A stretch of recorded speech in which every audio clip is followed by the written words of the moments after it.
No one on Flight 782 paid attention to the quiet janitor sitting in row 10, seat B. He looked like a man life had pushed around too many times, eyes tired, shoulders heavy, hands scarred with old burns from mops, buckets, and double shifts. But when the captain's trembling voice suddenly crackled through the speakers asking, "Is there any combat pilot on board?" everyone turned to the front of the plane. No one turned to look at the forgotten single dad in the middle row. No one imagined that the man who could save them, who once soared through war-torn skies, was right there, head bowed, silently praying he'd never have to fly again. Row 10 was never meant for heroes, and Daniel Carter certainly didn't feel like one anymore. He used to be Captain Carter of the U.S. Air Force, a combat pilot with over 100 missions logged in dust-choked valleys and moonlit skies. But now he was just Dan, the janitor at Ridgeview Elementary, the man who mopped floors before dawn and after midnight to ensure his 9-year-old daughter, Ellie, never felt the weight of how little they had. He sat on the flight with his cap pulled low, clutching the fraying strap of his old backpack. He wasn't traveling for business or holidays. He was traveling because Ellie had earned a place at a regional robotics competition with her homemade solar robot, and he had promised he'd get her there, no matter what extra shifts it took. She had fallen asleep against his arm, small fingers curled around his, trusting him fully in a way that broke him and healed him at the same time. Around him, passengers buzzed, someone complained about the seat spacing, another tapped impatiently on their screen because the Wi-Fi wouldn't connect. A teenager 2 rows ahead laughed loudly at a joke on his phone. No one noticed Dan checking the exits, calculating angles out of habit, the reflex of a pilot who had spent years landing under fire. But he forced those instincts down. That life was over. The sky had taken too much, his friends, his confidence, and eventually even his wings. When Ellie stirred and whispered, "Daddy, are we almost there?" he smiled gently. "Soon, Peanut. You're gonna do great. I'm proud of you already." It was moments like that which kept him going. But then, 20 minutes after takeoff, the plane lurched violently. Drinks spilled, oxygen masks shook, a collective gasp swept the cabin. Ellie's small hand tightened around his wrist. "Daddy, what's happening?" He stayed calm. He always stayed calm, he had been trained to. But he felt something deeper this time, a dread that crawled into his bones. The intercom buzzed, crackled, then went silent. A minute passed. Then another. Something was wrong, very wrong. Finally the captain's strained voice returned, shaky in a way no pilot allowed themselves to sound unless it was dire. "Ladies and gentlemen, we are experiencing a critical systems malfunction. I repeat, a critical malfunction." People gasped. Someone began to cry. Luggage bins rattled like loose teeth.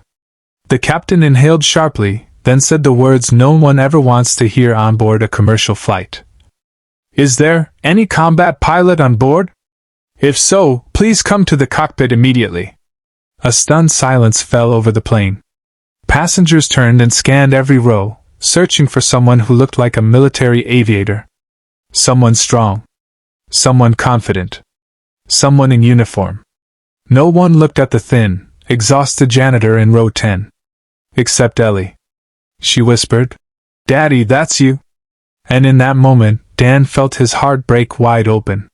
He had sworn he'd never fly again. He had sworn he'd never put himself, or his daughter, through that fear again. But the plane trembled beneath them like a wounded animal, and he knew that if he stayed seated, people might die. He looked at Ellie, brushed her hair back gently, and whispered, "Stay right here, Peanut. I need to help." With a deep breath that carried the weight of all his buried memories, Dan stood. And row 10, quiet, ignored row 10, became the center of the universe. When Dan stepped into the aisle, he felt dozens of eyes on him, confused, doubtful, silently questioning why this man thought he could answer the captain's call. He didn't look like a pilot. He looked like a tired father who cleaned classrooms for a living. But his steps were steady, purposeful. He moved with the quiet confidence of someone who had once carried lives in his hands at 20,000 feet. A flight attendant rushed toward him, panic etched on her face. "Sir, do you know what the captain asked?" Are you actually? Dan simply nodded. Take me to the cockpit. The attendant hesitated only a moment before leading him forward through the narrow aisle, past passengers who whispered, speculated, or stared with desperate hope. Some looked skeptical, but in their fear, they clung to the possibility that salvation could come from the most unexpected place. As the cockpit door opened, Dan stepped into a world he thought he had left behind forever. The panels flickered with red warnings, alarms blared in chaotic rhythm, and the captain, pale, sweating, looked up with relief so sharp it bordered on disbelief. You're the pilot? Former Air Force combat pilot, Dan confirmed quietly. What's failing? The captain gestured helplessly to the controls. Primary hydraulic failure. Backup system is compromised. We've lost steering on descent. Autopilot is unresponsive.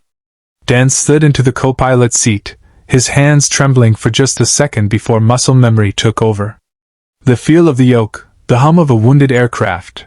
His brain lit up with instincts he'd buried deep. His voice grew firm, commanding, the old Captain Carter resurfacing like he had never left. Okay. First, cut the left side valve. Reroute backup pressure.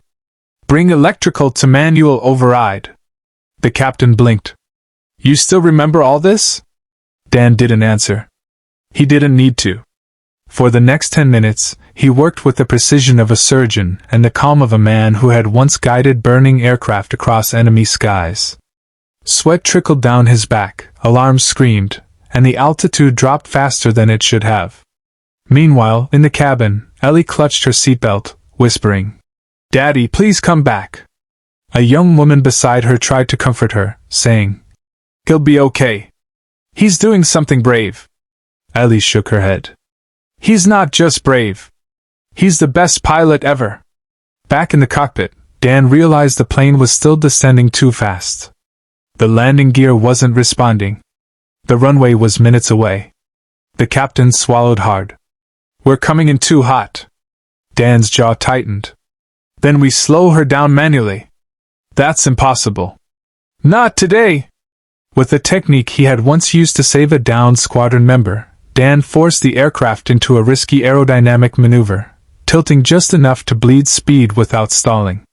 The aircraft groaned in protest, rattling violently, but it responded. The runway rushed toward them. Passengers screamed. Ellie whispered, Daddy.